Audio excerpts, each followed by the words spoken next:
नमस्कार दोस्तों, आपका स्वागत है आपके अपने YouTube चैनल पर। दोस्तों, हम आप लेकर आए हैं एक और नई वीडियो के साथ एक और नई खबर। दोस्तों, इस वीडियो में बात करेंगे कंप्यूटर अनुदेशक भर्ती परीक्षा के बारे में, जिसका हाल ही में रिजल्ट जो डिक्लेयर किया गया है कर्मचारी चयन बोर्ड के द्वारा, और जिसमें टोटल 10,000 पोस्ट थी, जिसमें से 7,000 कैंडिडेट को पास किया गया है। यानी कि लगभग 3,000 के लगभग जो वैकेंट पोस्ट हैं वो वैकेंट रह गई हैं। अब इस वीडियो में हम ये बात करेंगे कि जो इसमें 40% मार्क्स का जो क्राइटेरिया था उसमें कोई शिथिलता मिलेगी या नहीं मिलेगी, या जो बची हुई सीटें हैं इनका क्या होगा, कोई नई भर्ती में इनको ऐड किया जाएगा, या फिर ये भर्ती हाई कोर्ट की तरफ जाएगी, या इसमें कुछ अन्य जो भी बातें हैं कर्मचारी चयन बोर्ड के जो अध्यक्ष हैं हरिप्रसाद शर्मा जी, उन्होंने जो कुछ बताया है उन सब के बारे में यहाँ विस्तार से चर्चा करेंगे। सबसे पहले अगर आप चैनल पर नए हैं तो कृपया चैनल को सब्सक्राइब जरूर कर लें, जिससे कि आपके पास सभी प्रकार की इन्फॉर्मेशन लगातार आपको मिलती रहें। तो हम बात कर रहे हैं, यहाँ पे लिखा है जैसा आप देख रहे हैं, एक शर्त ने छीनी 2793 नौकरियाँ, कर्मचारी चयन बोर्ड ने एग्जाम के 12 दिन बाद बदला नियम और मिनिमम पासिंग मार्क्स भी नहीं लाए कैंडिडेट। ठीक है, तो उसके बारे में फिर बोर्ड अध्यक्ष ने क्या बयान दिया है उसके बारे में बात करेंगे। यहाँ पे देखें, जो दैनिक भास्कर इन्वेस्टिगेशन की ये न्यूज़ है, और इसमें हम पढ़ेंगे राजस्थान में 35 लाख से ज़्यादा ग्रेजुएट बेरोजगार हैं। एक एक सरकारी पोस्ट के लिए लाखों आवेदन करते हैं। यहाँ किसी सरकारी भर्ती परीक्षा में पोस्ट खाली रहने की बात लाखों युवाओं के गले नहीं उतर रही। ये हुआ है कंप्यूटर अनुसूचित भर्ती परीक्षा 2022 में। प्रदेश भर में 18 जून को ये भर्ती परीक्षा हुई थी 9862 पोस्ट के लिए, जिसमें से 7,069 कैंडिडेट जो हैं बोर्ड ने एलिजिबल घोषित किए हैं। तो 2793 जो पोस्टें खाली रह गई हैं, वजह क्या रही? कैंडिडेट के जो मिनिमम पासिंग मार्क्स नहीं ला सके। करीब 2 लाख कैंडिडेट्स ने ये परीक्षा जो दी थी। ये बात भले ही चौंकाने वाली लगे, लेकिन सच ये है कि 2793 पोस्ट खाली नहीं रही हैं, बल्कि ये नौकरियां बोर्ड की गलती ने छीनी है। इसमें सबसे बड़ा रोल अदा किया है बोर्ड के लेट गति प्रावधान, जो एग्जाम होने के 12 दिन बाद में निकाला गया था। ठीक है, क्यों नहीं? ये जो गलती थी वो क्या थी कि इसका असर ये हुआ कि हार्ड पेपर में नेगेटिव मार्किंग के डर से कैंडिडेट पूरा एग्जाम अटैम्प्ट नहीं कर पाए। आखिर भर्ती बरी में परीक्षा में बोर्ड ने एग्जाम कराने के 12 दिन बाद में नई शर्त क्यों जोड़ी, इसका जिम्मेदार कौन है? क्योंकि प्रदेश में ऐसी भर्ती परीक्षा पहली बार हुई है। इस परीक्षा में दोनों पेपर बेसिक कंप्यूटर निदेशक और सीनियर कंप्यूटर निदेशक में 40% मिनिमम पासिंग मार्क्स लाने थे। बोर्ड के मुताबिक कैंडिडेट वह भी नहीं ला सके। जो कैंडिडेट पास हुए हैं इनकी भी पात्रता और डॉक्यूमेंट वेरिफिकेशन के बाद ही नौकरी लग सकेगी। अब सबसे बड़ा कारण बना एग्जाम के 12 दिन बाद में जो निकाला गया संशोधित नोटिफिकेशन है। शायद ऐसा पहली बार हुआ है जब कोई एग्जाम लेने के बाद परीक्षा में कोई नई शर्त जोड़ी गई हो, क्योंकि इसमें जो पहला नोटिफिकेशन जारी किया गया था, जो एडवर्टाइजमेंट थी, जो विज्ञापन था, उसमें कहीं पे भी ऐसी कोई बात नहीं लिखी थी मिनिमम 40% मार्क्स की। ये जो इन्होंने नोटिस जारी किया था, ये एग्जाम के 10 से 12 दिन बाद में डिक्लेयर किया था। दरअसल 1 फरवरी 2022 को कर्मचारी चयन बोर्ड ने इस भर्ती का विज्ञापन निकाला था, जिसमें हर एक प्रश्न का गलत उत्तर देने पर 1/3 यानी कि 1 नेगेटिव मार्किंग होने की बात साफ तौर पर लिखी गई थी। यानी कि नेगेटिव मार्किंग बारे में पहले ही उन्होंने बता दिया था। हालांकि इसमें बेसिक कंप्यूटर निर्देशिक पेपर में 40% मिनिमम पासिंग मार्क्स लाने की बात शामिल नहीं थी। ठीक है ना, तो ये कब शामिल की गई है? 10 मार्च को। ठीक है, 10 मार्च को प्रेस नोट जारी किया, 18 जून को परीक्षा हुई, और उसके बाद में 10 जून को एडमिट कार्ड जारी किए गए। साथ ही बेसिक कंप्यूटर भर्ती परीक्षा दोनों पेपरों का समय जो 18 जून को 10 से 12 और 2:30 से 4:30 रखा गया था। बोर्ड ने जो प्रावधान निकाला वो 12 दिन बाद में निकाला। ठीक है, 18 जून को एग्जाम हुआ है, और जो नेगेटिव मार्किंग तो जैसे जो विज्ञापन जारी किया गया था उसके साथ आ गए थे, लेकिन जो 40% मार्किंग जो प्रावधान था 30 जून को इन्होंने अचानक कर्मचारी चयन बोर्ड ने एक संशोधित विज्ञप्ति जारी की, जिसमें बेसिक कंप्यूटर निदेशक और सीनियर कंप्यूटर निदेशक भर्ती 2022 की बिंदु संख्या 21 के तहत परीक्षा की स्कीम और पाठ्यक्रम में लाइन जोड़ने का आदेश निकाला कि commission board committee appointment authority जैसा भी केस होगा, कंपटीशन एग्जाम प्रत्येक पेपर मिनिमम 40% मार्क्स हासिल करने में फेल होने वाले कैंडिडेट को रिकमेंड नहीं करेगी। इसमें SST से आने वाले जो कैंडिडेट को 5% छूट का प्रावधान जोड़ा जाता है। विज्ञापन की बाकी शर्तें यथावत रहेंगी। ठीक है, तो सिर्फ अब जो 5% छूट दी, इसलिए SC/ST जो कट ऑफ गई थी 70% के लगभग गई, नहीं जनरल EWS OBC MBC जो कट ऑफ गई है 80 नंबर गई है। अब इस पर जो बेरोजगार छात्र संगठन और कंप्यूटर शिक्षक संघ जो नाराज है, तो उन्होंने क्या क्या कहा है? उन्होंने कहा है कि भाई जो बड़ी लंबे संघर्ष के बाद में तो भर्ती निकाली गई है, और फिर भी इसमें अगर 2793 पोस्ट खाली रह जानी है तो इसमें नाराज होना एक लाजमी बात है, क्योंकि पेपर कठिन आने के कारण पद खाली रह गए हैं। जो राजस्थान बेरोजगार एकीकृत महासंघ के जो प्रदेश अध्यक्ष उपेंद्र यादव ने कहा है कि राजस्थान सरकार ने पहली बार कंप्यूटर भर्ती संविदा पर निकालने की घोषणा की, जिसका हमने विरोध किया। लखनऊ पहुंचकर प्रियंका गांधी से मुलाकात की और राजस्थान सरकार से भर्ती को संविदा की जगह नियमित तौर पर निकलवाया था।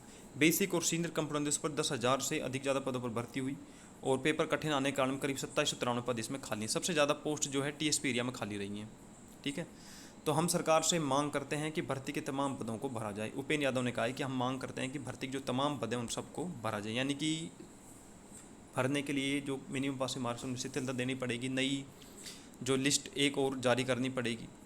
अब देखते हैं बोर्ड इसमें क्या निर्णय लेता है। इसी के साथ जो राजस्थान कंप्यूटर शिक्षा संघ के प्रदेश महासचिव मुकुल आचार्य ने बताया कि कंप्यूटर शिक्षा भर्ती के परिणाम सरकार की विफलता बताया और 10,000 पदों पर वैकेंसी निकाली। पहले नियम था कि 40% नंबर लाना जरूरी है, उसे क्लियर नहीं किया गया और दूसरे पेपर में, ठीक है, दोनों में अलग अलग 40% नंबर लाने हैं।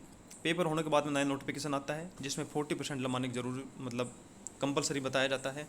माइनस मार्किंग के डर से जो कैंडिडेट उन्होंने सवाल अटेंड नहीं किए थे और आज इसलिए इतनी बड़ी भर्ती में करीब 3,000 पद खाली रहे। सरकार को सोचना चाहिए और भर्ती एजेंसी को भी समझना चाहिए, जिस लेवल का पेपर है उसी लेवल के सवाल पूछे जाएँ, ठीक है ना। इसमें एक ये क्वेश्चन भी उठ रहा है कि इस भर्ती में जो क्वेश्चन का लेवल था वो थोड़ा कुछ हाई बताया जा रहा है।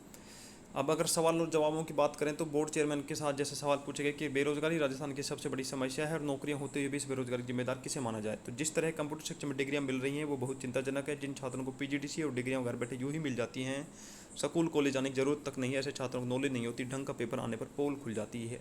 ये बोर्ड चेयरमैन जो हरिप्रसाद शर्मा है उन्होंने बयान दिया है। नेक्स्ट क्वेश्चन पूछा गया था दैनिक भास्कर की तरफ से कि एक्सपर्ट और जो बेरोजगार युवाओं के संग कह रहे हैं कि पेपर बहुत हार्ड था, नेट और गेट लेवल का पेपर आया है। अगर बहुत ही हार्ड पेपर था, ये जवाब दिया है बोर्ड चेयरमैन ने, तो 7,000 कैंडिडेट इसमें पास कैसे हुए? जो पास हुए बाकी भी मिनिमम क्वालिफाइंग मार्क्स लाकर पास हो सकते थे, यानी कि वो पेपर को कठिन नहीं बता रहे हैं, क्योंकि उन्होंने बताया अगर पेपर ज़्यादा कठिन था तो 7,000 कैंडिडेट कैसे पास हो जाते। अब सवाल है पोस्ट 9862 हैं जबकि कैंडिडेट 7,069 ही हैं, तो एलिजिबल हैं, तो 40% मिनिमम की जगह केवल कट ऑफ आधार पर सिलेक्शन क्यों नहीं? लिखित परीक्षा में न्यूनतम उन्होंने जवाब दिया है कि 40% मालाने का प्रावधान था लिखित परीक्षा में, इसलिए प्रत्येक कैटेगरी वाइज कैंडिडेट को मतलब SC/ST में सिर्फ 5% छूट दी है, अन्यथा सब में 40% लाना है। और ये 4-5 साल से नियमों में यह संशोधन हुआ है, ठीक है ना। उन परीक्षा में कट ऑफ के आधार पर भर्ती होती थी। अब सवाल ये कि परीक्षा होने के 12 दिन बाद दोनों पेपर में 40% मार्क्स अनिवार्य करने का बोर्ड का आदेश क्या वैध है? तो एग्जाम के बाद में अगर संशोधित विज्ञप्ति इसलिए निकाली क्योंकि बाद में ध्यान आया तो उसे स्पष्ट कर दिया। यह नियमों में पहले से है कि शिक्षा विभाग की हर भर्ती परीक्षा में 40% मार्क्स लाना जरूरी है। यानी कि शिक्षा विभाग ने एक नया क्राइटेरिया निर्धारित किया है अभी कुछ दिन पहले कि उसमें हर एग्जाम जो भी होगा शिक्षा विभाग उसमें 40% प्रत्येक पेपर में लाना कंपलसरी है। अब उन हजारों लाखों स्टूडेंट की पढ़ाई के नुकसान का जिम्मेदार कौन होगा जिनकी स्कूल में 27 तरह बेसिक कंप्यूटर नॉलेज नहीं लग पाएंगे? तो 10,000 की तुलना में 7,000 बेसिक कंप्यूटर नॉलेज मिले हैं। क्वालिटी मेंटेन करना जरूरी है। जो पास हुए हैं वो टैलेंटेड हैं और क्वालिफाइड है। योग्य टीचर ही बच्चों को ढंग से पढ़ा सकते हैं, जो खुद कंप्यूटर नहीं जानते वो बच्चों को क्या पढ़ाएंगे? ये बातें कही हैं बोर्ड चेयरमैन ने। अब बात आती है कि जो खाली सीटें रहे हैं उनका क्या होने वाला है? पोस्ट एडजस्ट होंगी या नई भर्तियाँ निकलेंगी या युवाओं को रिलैक्सन मिलेगा? तो रिलैक्सन देना है या नहीं ये राज्य सरकार को तय करना है, ठीक है। ये बोर्ड चेयरमैन ने कहा कि रिलैक्सन देना नहीं देना राज्य सरकार को तय करना है। आजकल रोस्टर सिस्टम में जिस कैटेगरी पोस्ट वैकेंट रही है कैरी फॉरवर्ड हो जाती है और अगली भर्ती में उसे शामिल कर दिया जाता है। यानी कि अब जो लास्ट बात में जो रह जाती है वो गवर्नमेंट के खिलाफ अगर बच्चे धरना प्रदर्शन करते हैं या कुछ दबाव बनाते हैं तो हो सकता है इसमें कुछ शिथिलता मिल जाए, लेकिन शिक्षा विभाग की तरफ से जो क्राइटेरिया 40% का उस हिसाब से इसमें शिथिलता मिलना मुश्किल है और नई जो भर्ती आएगी उसी में इन सीटों को एडजस्ट कर दिया जाएगा, ठीक है।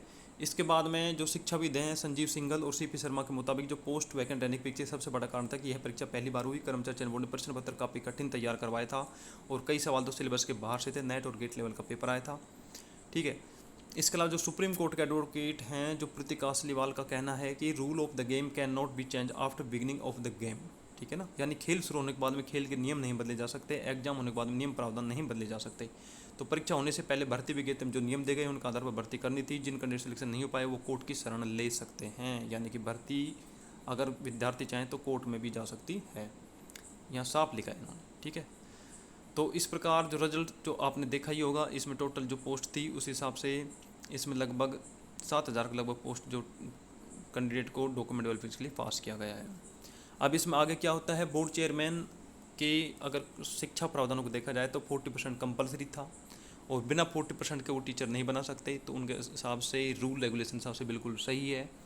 लेकिन पेपर का लेवल देखा जाए और जो मिनिमम 40% मार्क जो है वो विज्ञापन के बाद में जारी किया गया, इन सब को देखा जाए तो ये भर्ती हाई कोर्ट की तरफ भी जा सकती है और अगर गवर्नमेंट चाहे तो इस भर्ती में कुछ बदलाव कर सकती है। आगे देखते हैं, जो भी अपडेट होगी हम आप तक ज़रूर पहुँचाएँगे और हम आशा करते हैं वीडियो आपको ज़रूर पसंद आई होगी। और हमारे जो चैनल हैं अब अगर आप नए हैं तो उसको एक बार ज़रूर सब्सक्राइब करें, जिससे कि आप लगातार अपडेट मिलते रहेंगे आपको इससे, और अपने दोस्तों के साथ भी शेयर करें। धन्यवाद दोस्तों, thank you, all the best, good bye.